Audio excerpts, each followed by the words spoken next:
But let's see what they pick up for themselves. They can still go perhaps for something like the Florin, for something like just the healers that can help Natan get through that early phase. They picked up Grok with Shark before. By the way, this is an interesting stat. 100% win rate for Lolita on Shark. Ooh. Wow. That's really, I didn't notice it. That's honestly, I think Shark is just one of the more underrated players coming in from BTK. I think people need to give him that respect. Kufra, wow, high risk, high reward here with a lot of heal potential. I was thinking maybe what Wolf said, going with the Grok to kind of use the barrier to cancel out the Feathered Airstrike, but instead it's not the full engagement. That's going to be Natalia. That's also going to be the Kimmy coming from Onic PH, the banana split. Ooh, it's going to be good. I like it so far for both of the teams. You know, Onic Philippines, they have their straight-up composition here. They want to play it a little bit front to back, but also a little bit of a dive, but also front to back. But BTK, what are they going to finish it off with? It is the Brody for fried chicken. What are your thoughts on the draft? But firstly, that Kufra, because this is the first time that we're going to be seeing Shark play it. Yeah, it's actually the second time, but the first time they lost with it. So I agree with you, Mirko. This is a questionable pick in a way. And that's what also Gideon mentioned about, what about the Grok? Going to be a better solution, but instead they go for it. Maybe they have prepared for this. One thing that I always want to say about BTK is that they have these pocket strategies that they prepare against opponents, and you know what time it is. Onic time perhaps, but we are going to get into the portal here. Gideon, I want some quick predictions on the draft. Honestly, I think this draft is pretty 50-50 on either side here. It's going to be about clean mechanics and, most importantly, how the supports make that big impact this game to really crack things open. Because Natalia, so heavily snowball-oriented, but if the peel coming in from Kufra is going to be more than enough, this might be BTK's game. Well, let's see how it goes here. It is going to all come down to the execution. Suntech, make some noise. Game number 1 is on the way for the upper bracket finals. BTK going up against Onic PH. Game's already begun here, and the lane assignment's very clean, nothing too out of the ordinary. Most importantly, we need to keep our eyes on where is Natalia going to strike first. Does she want to go immediately into enemy territory by the jungle? Oh, BTK, they've already have the setup for it to make sure that all the exits are going to, sorry, all the entry points to the jungle is covered. Yeah, not just the entry point, but also securing that little wanderer. Very, very huge for BTK here in the early game, but they need to be careful. BTK, they need to understand that Mobazane can't really do anything until that level 4 power spike. Ooh!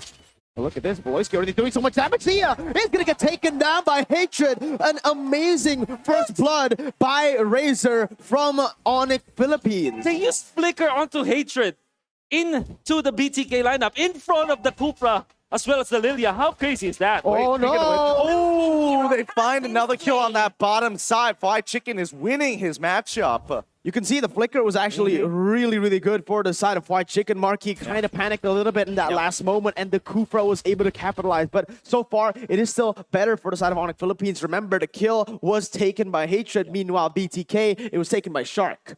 I love the order picks from BTK because they picked up the Naden first. Thinking, Onic PH thinking that it will be in the gold lane for Fried Chicken. They switch it up. They went for the Kimmy so that it will have a better lane against the Naden. But this time, Brody versus Kimmy, it's very 50-50. You can even say that it might be Brody-sided.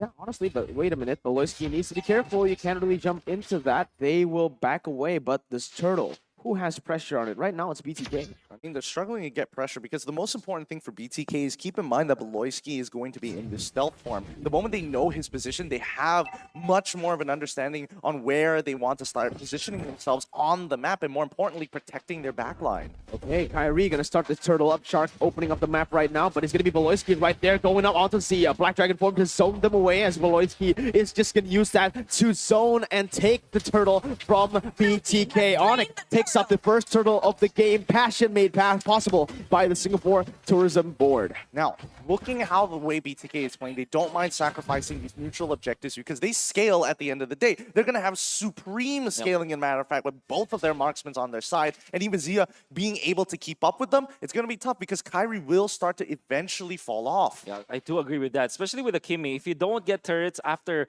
the first few minutes of the game, you're going to be struggling when it comes to dealing the damage. And it is true for Onic Philippines, they're kind of all in the early game. For BTK, they just sit back and relax, just farm it out, make sure that their lanes are managed. Maybe they can take us to the late game with better arsenal compared to Onic PH.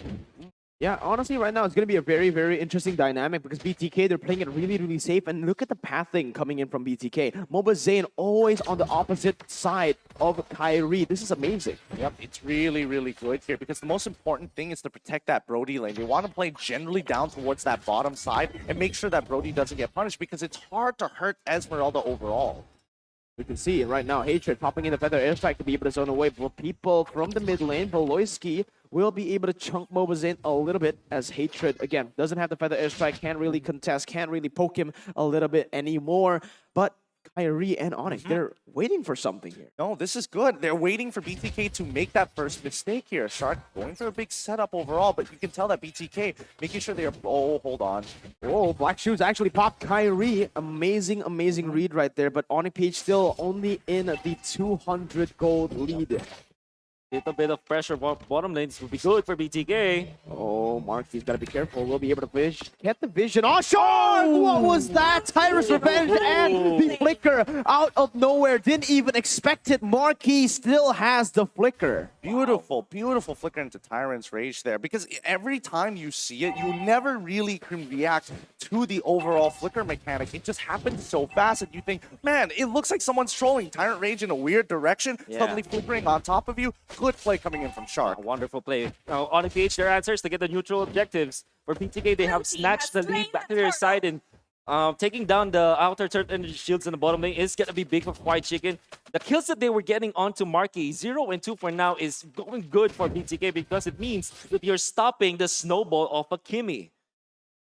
Absolutely. This is the thing right now. BTK, they're just scaling at this point, right? They're not looking for fights. They're only looking for picks all over the map. And right now, they're playing their lane matchups really, really well. The Kimmy hasn't been able to do anything in that gold lane. But wait a minute, Kyrie going in very aggressively onto Moba Zane. And that is going to be him still trying to run away. No way! Moba Zane! He's finally going to get taken down as Kyrie looks for a double kill right there. Delarski will be the one picking it up. Sia now trying to get away with the Black Shoes. He's only going to be taken back to where he's from. That's going to be the Tyrus Revenge connecting onto Delarski, knocking them back and securing that peel for BTK, but it is a 2-for-0 trade. It was a good adaptation coming in from Onic PH. They had a solid read that he would be on towards the top side of the map, and now, most importantly, they have the scouting Beloyski. He's really playing with fire. Oh, Shark going in for the times range, and that's going to be the torn apart memory to pick up the kill, equalizing once more BTK. Oh, Shark really is a game changer for BTK. So far has been there for 3 kills of BTK. In fact, he got 2 because of his initiations and that counterplay, allowing Fight Chicken to get another kill,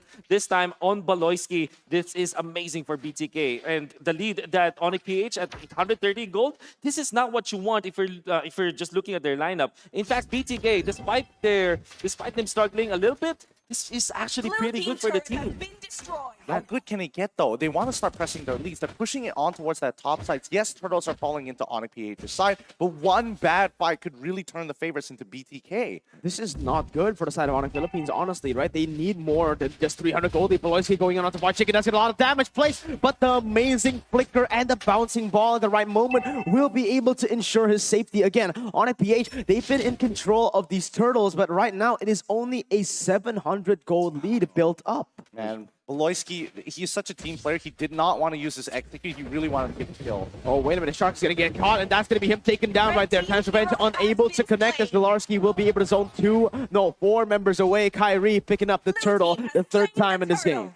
Oh, it's good. It's so good. And awkward timing, yes, of course, that we wanted to see Onic PH really start pushing, putting some gas onto this fire, but they've already started the ignition. Oh, look at that. Beloyski needs to be careful. White Chicken able to get the stun. Tournament memory as well. He's still able to get out, but that is amazing from White Chicken. The fact that he is able to withstand this damage, most probably is because of those items. I love the fact that Onic PH actually went into Shark and really punished him. That guy has been the problem for Onic PH because when they want to go for the jump, Shark is always there for the counter initiation play. And they went and burst this Kufra. This means that Onic PH will have a lot of priority onto this hero. But Kufra already has got the Athena shield perfect against Onic PH. Onic, they might be looking for an engage here. Entropy being used by Mobazane, dealing some damage, but Beloyski will be able to bait away the Black Shoes. Beloyski's gonna get bursted down. But airstrike by Hatred picks up a kill on the other side. Mobazane 2 times already picked off in this game. Wow. Really God. good flicker coming in from Hatred here. Beloysi with a good read. Most importantly, understanding he will die, but he will bait out this fight. Nicely done by Onic PH. It's always the alley-oop coming up from Baloyski. Not scared of dying. All he has to do is to deal the damage, and eventually Hatred will force that. Because BTK, the way that they're saving their teammates is that they group up together. And it makes total sense for this Farsa to just use and pop that ultimate. And eventually Onic PH will go for the cleanup. This time, Hatred is on the mark, especially with that flicker play. Right now, as it seems, Onic PH building up that 2,000 gold lead, and the Kimi is scaling very, very well. Let's see Shark going in, Tyrant's Rage, unable to connect. It is going to be them going for the re-engage for the airstrike. The block. Shark down right now. Slarky dives the back line. Beloyski picks up the kill. Mobazane has nowhere to go. Marky gets another, and Mobazane will die for the 3rd time in this game. BTK looking for something though. Turn about memory, almost taking Marky down now. Victor going in onto the backside. Let's see if he can do anything. He's going to get stunned up. Onic Philippines with the amazing front to back will be able to win it out. SeeYa popping in Black Shoes as White Chicken. Kyrie, look at him! What the heck was that? Kyrie and Hatred, the dynamic duo, getting it done 4-0. Oh my god. Hatred, man. If he doesn't get MVP, I'm going to be very upset. He is making everything happen. Let's look at this replay one more time and just break it down, because overall, this fight is all about being able to peel. Hatred is able to get the stun at the right moment, and it helps that Marquee first item Ice Queens want. Look at Kyrie. His lane. Okay. Where you go, you shall not pass, says Kyrie. And Hatred just the icing on the top. Everybody is on point from Onic PH. I think that they really turned it up. And the fact that they're coordinating all their skills, that might be the Onic magic that we're looking for. Hatred with the stuns, really stopping Victor from his tracks. And that wasn't the only time he did that stun. He actually stunned Mobazane so that Dilarski will be able to catch up. And boy, Onic PH eventually gets the snowball. 5,000 gold lead for themselves now. That really felt like a video game, man. BTK, they were about to lose, already losing, backing away. Then the final boss appears out of nowhere, catching him. Literally just standing there too. Look at Kyrie opening up the map with that jab. It's just going to be so good for them. This map pressure is so good for Onic Philippines. Look at how they're able to control the map. And Shark, he's unable to do anything here because of that vision. I mean, it's fine for now. BTK understand if they have one turnaround fight, the gold evens out and it goes back to a neutral state. But for Onic PH, they just need to manage their ways. Look at how they're doing it. This Natalia coming up from Baloyski is starting to be a lot of problem for BTK, and maybe for the next teams that will face Onic PH, or maybe the next few games, because this has been a championship hero for Baloyski. Oh, for the airstrike, almost taking him down, as that's going to be BTK, forced to back away from their tier 2. Lord marching down again here in that top side. It is going to be Kyrie and Baloyski trying to do the same onto the mid and the bottom side. Baloyski on that Natalia will pick up the tier 2 in the bottom side, building up to a 6.7 now, 1,000 gold lead. I'm so curious what Hatred's items is right now. I just saw him get the Winter Strike. I'm not sure if it's 3rd or 2nd, but look at that damage. I'm guessing it's probably 3rd. Oh my god, beautiful movements and beautiful poke. As Baloyski is going to dive onto Mobazane, that's a little bit too aggressive. He's going to get picked up, but it's all going to be worth it. It bought so much time for Onic. The banana split coming in. What time is it? It's Onic time. How beautiful that was that. I mean, Baloyski didn't even get the kill, but they still got a push. Oh my god, look at the engage coming from Shark. Able to get Dilarski there, but it's going to be Hatred popping in for the airstrike. Now White Chicken jumping in with a turn upon memory. The winner's truncheon saves him once more as they're going to go for the turn. SeeYa popping in Black Shoes, still able to run away for now, but Marky chasing him down, taking him down. Killing spree picked up as that is a 2-4-0. The fact of the matter is, BTK, they are unable to get even a single kill on the board. It's the timing. It's the item power spikes coming in from Onic PH. The situational items are really getting a lot of value to help them press their lead. I agree with that because of the fact that Winter Truncheon really bought so much time, and BTK, they were so into taking down Hatred, and they're really just so focused in that. They're tunneling into that vision of trying to shut down Hatred. Even with a jump coming out from Victor, wasn't able to stop Hatred from popping the ultimate. In fact, Hatred Hatred stayed in front of Victor for quite a long time before popping that Winter Truncheon in the most perfect moment where BTK was already so overcommitted. At this point, you can call him the Winter King, man, because that is the plays that he's able to do in the world stage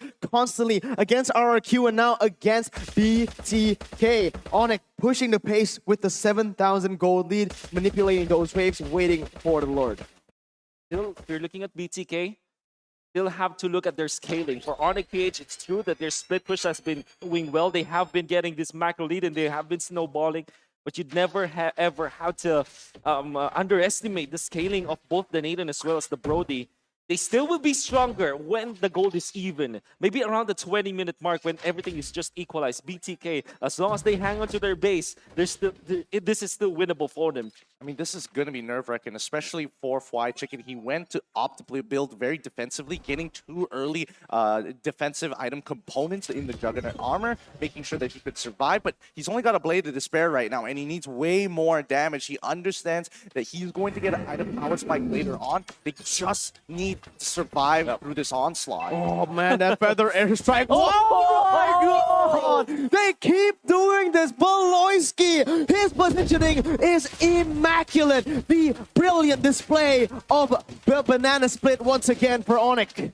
Team has My played God, the more. coordination between Hatred and Baloyski has been phenomenal. For the longest time, Onic PH has been playing with Baloyski in the mid lane role, but this time Hatred shining with his mages. Oh my god, feather airstrike able to take Free Chicken so low, but Baloyski! What is this? He keeps getting the kills. Kyrie jumping to the backside, able to zone Victor and Shark away from the turrets, but that is all they need, man. Just one by one taking it, and now the Lord, Enhanced Lord spawns. Yeah. Oh my goodness. They're pressing their advantage, and most importantly, we see the numbers 15-5, 10k gold lead, 14 minutes into the game. In situations like this, they've got about 3 minutes to survive the BTK. Oh, but it's Oh! Baloyski is the name of the game. He's going to go back in. Victor's going to be chased. And the Shark Man will try to go for more, but he's going to get taken down, boxed away. Look at Victor. He's trying to save the game, but the base will simply be targeted. And Onic PH will reign supreme in game one.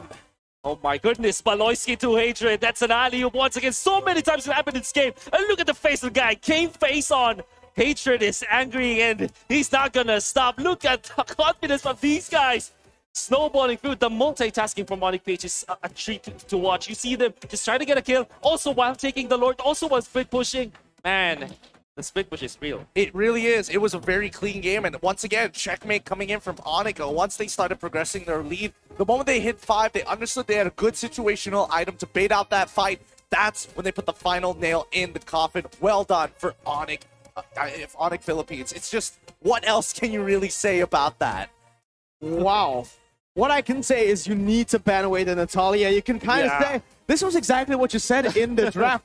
Ban the Natalia. The Rafaela was not a threat to their composition. This Natalia is huge, considering that they have 2 marksmen. Very easy. But look at that, the Filipinos. Let's go, man. They are proud. They are supporting. It's, what time is it?